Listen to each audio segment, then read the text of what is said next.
সন্ধ্যা বন্ধুরা, তোমরা কেমন আছো? আশা করছি সকলেই ভালো আছো আর সুস্থ আছো। আজকে আমি জামাই ষষ্ঠীর পরের দিন সন্ধ্যাবেলা নিয়ে এসেছি ঘরোয়া পদ্ধতিতে চিকেন পকোড়ার রেসিপি। তার জন্য নিয়ে নিয়েছি বোনলেস চিকেন, এদিকে নিয়েছি একটা লেবু, লঙ্কা বাটা, আদা বাটা, রসুন বাটা, আর নিয়ে নিয়েছি এটা ভিনিগার।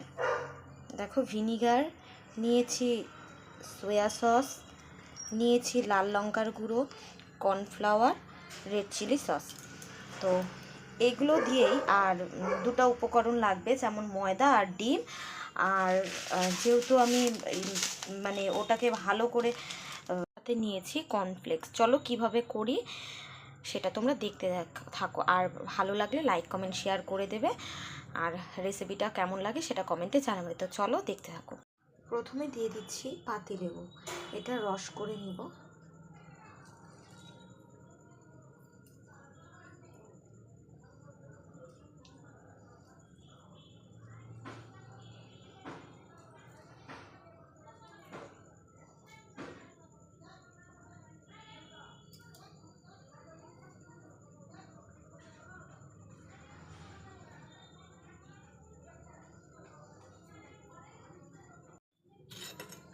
তারপর নিয়ে নিচ্ছি এই চামচের 1 চামচ পরিমাণে ভিনিগার।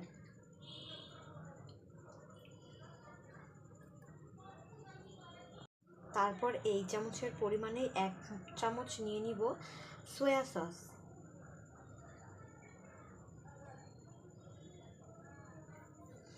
যেহেতু সয়া সসে নুন দেওয়া থাকে আগে থেকে, তো আমি সামান্য একটু নুন দিব। দেখো, আমি সামান্য একটু পরিমাণে নুন নিয়েছি, এটাই দিব, আর তোমরা তোমাদের স্বাদ অনুযায়ী নুনটা দিয়ে দিবে।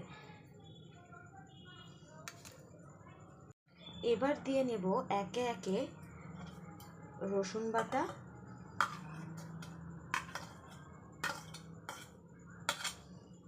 এদিকে দিয়ে নিব আদা বাটা, আর এদিকে দিয়ে নেব লঙ্কা বাটা।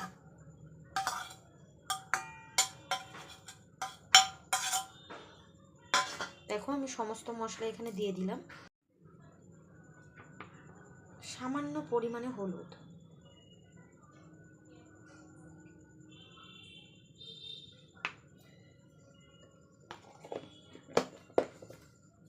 তারপর দিয়ে দেব 1 চা চামচ লঙ্কা গুঁড়ো, কাশ্মীরি রেড চিলি। দেখো, এই যে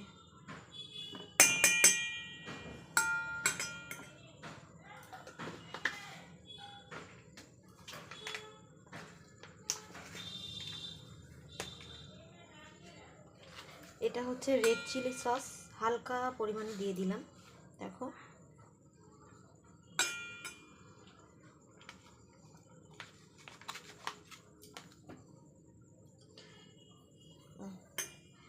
তারপর দেব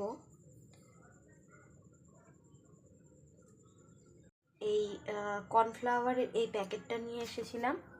দেখো, এটার থেকে 1 চা চামচ পরিমাণে প্রথমে কর্নফ্লাওয়ার দিয়ে নিব, তারপর যদি দরকার হয় তাহলে আমি দিব। কর্নফ্লাওয়ারটা ঢালতে ঢালতে প্লেটেই পড়ে গেল, চলো দিয়ে নিই। এবার এটাকে ভালো করে ম্যারিনেট করে নিই। দেখি,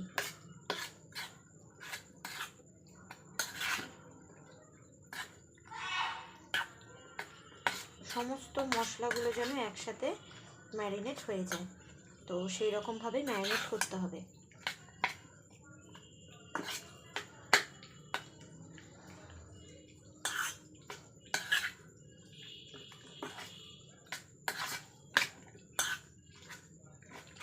আর আমি এটা তোমরা যদি মনে হয় তাহলে তোমরা এটার সাথে একটা ডিম ভেঙেও দিতে পারো। আমি যেহেতু ডিমটা কর্নফ্লেক্স দিয়ে দুটো কোট করে দিব, এর জন্য এখন আমি ডিমটা এখানে দিলাম না। তোমরা চাইলে একবারে ডিম দিয়ে ভেজে তুলে নিতে পারো।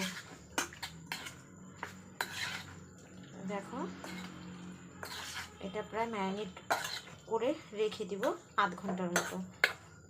আর এটার মধ্যে দিব 1 চা চামচ ময়দা। দেখো, তারপর দিয়েছি ময়দা দেওয়ার পরে এটা মেখে নিলাম সুন্দর করে। তোমরা 1 চা চামচই ময়দা দিবে। দেখো, আমার এটা ম্যারিনেট করে নিলাম, হয়ে গেছে। এবার আধ ঘন্টা রেখে দিব ম্যারিনেট করে, তারপর যখন ভাজবো তখন আবার আসছি। টু সে, তো ভুলেই গেছিলাম যে এটার মধ্যে আমি গোলমরিচের গুঁড়ো দেব, তাই আমি এটার মধ্যে গোলমরিচের গুঁড়ো দিয়ে নিচ্ছি।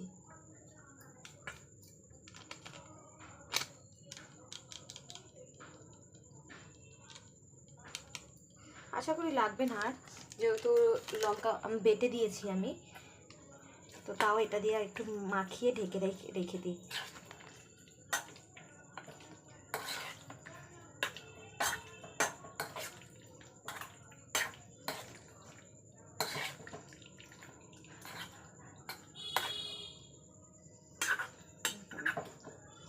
হয়ে গেল।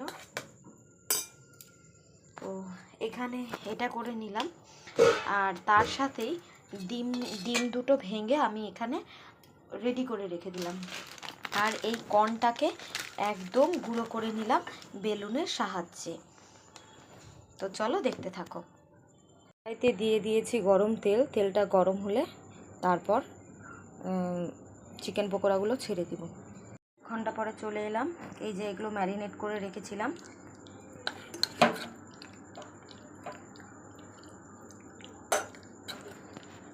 এবার এগুলো ডিমের মধ্যে দিয়ে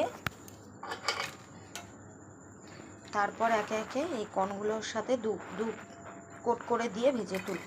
তো চলো দেখতে থাকো। এটা আর হাত দিয়ে হবে না।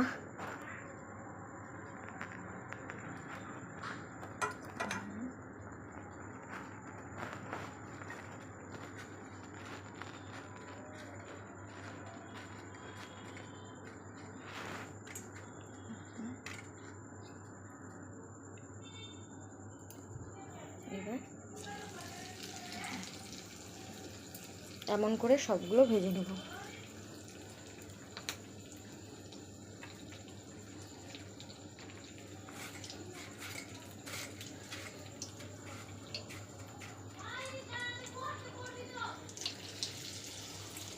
কড়াইটা প্রচণ্ড হিট হয়ে গেছে।